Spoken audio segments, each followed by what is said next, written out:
দেশ টিভি বিরুদ্ধে মামলার প্রতিবাদে মানববন্ধন করছেন তিতুমির কলেজ সাংবাদিক সমিতি। সেখানে আছেন আমাদের সহকর্মী জান্নাতুল মোহনা। আমরা সরাসরি যুক্ত হচ্ছি তার সাথে। মোহনা, কি বলছেন মানববন্ধনকারীরা, বিস্তারিত জানাবেন।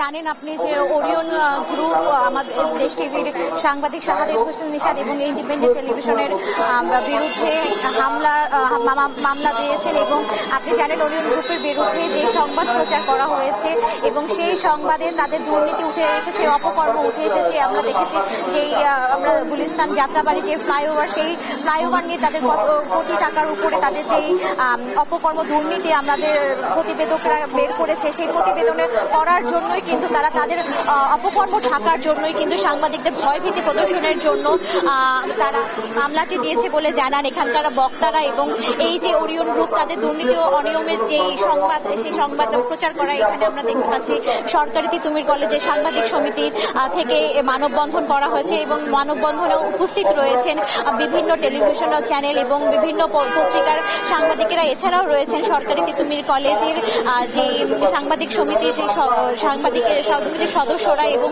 এখানে আছেন বিভিন্ন বিশিষ্টজনেরা, শিক্ষক সহ নানা শ্রেণী পেশার মানুষ এখানে উপস্থিত রয়েছেন।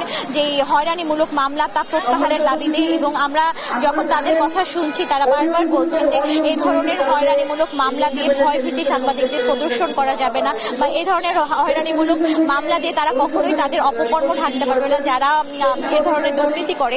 বরং তারা যে ধরনের হয়রানিমূলক মামলা দিচ্ছে তা না করে তাদের যদি মনে হয় যে এই যে সংবাদ প্রচার করা হয়েছে তা সত্য নয়, তার বিরুদ্ধে কিন্তু তারা কথা বলতে পারে। এবং আমরা দেখতে পাচ্ছি যে সাংবাদিক নিশাদ, দেশ টিভির প্রতিবেদক, সে এখন বক্তব্য দিচ্ছেন। আমরা শুনতে চাই যে তিনি কি বলছেন। আমি যদি জানিয়ে রাখি, সাংবাদিকদের কণ্ঠ রোধ করা এত সহজ বিষয় নয়। আমরা দেখেছি অনিয়ম দুর্নীতির বিরুদ্ধে সবসময় সোচ্চার ছিল সাংবাদিক। বস্তুনিষ্ঠ সংবাদ প্রকাশের ক্ষেত্রে আমাদের কণ্ঠস্বর সবসময় সুউচ্চে ছিল এবং থাকবে। অতীতের মতো আমাদের কণ্ঠরোধ করা এত সহজ বিষয় হবে না। আমরা দেখেছি আগে সবসময় একটি সংবাদ প্রকাশের আগে মিডিয়া প্রতিষ্ঠানগুলোর কর্তারা যারা ছিলেন তাদের কাছে তদবির চলে যেত, অনেক সময় হুমকি ধামকি ছিল, সেক্ষেত্রে অনেক সংবাদ প্রকাশ হতো না।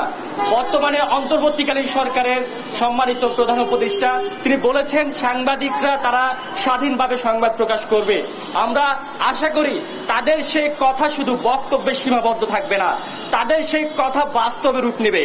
আজকে শুধু ইন্ডিপেন্ডেন্ট টেলিভিশন, দেশ টিভি এবং আমাদের গণমাধ্যম কর্মী যারা আছে তাদেরকে মামলা হামলা দিয়ে কখনো রোধ করা যাবে না। ওরিয়ন গ্রুপকে আমরা সতর্ক করে দিতে চাই, সাংবাদিকদের খেপাবেন না।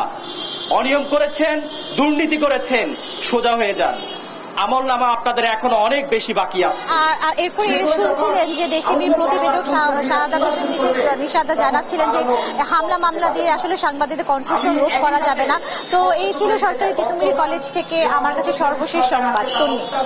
মোহনা, আপনাকে ধন্যবাদ। দর্শক, আমাদের সহকর্মী জান্নাতুল মোহনা যুক্ত হয়েছিলেন আমাদের সাথে। দেশ টিভির বিরুদ্ধে মামলার প্রতিবাদে মানববন্ধন নিয়ে জানাচ্ছিলেন আমাদের।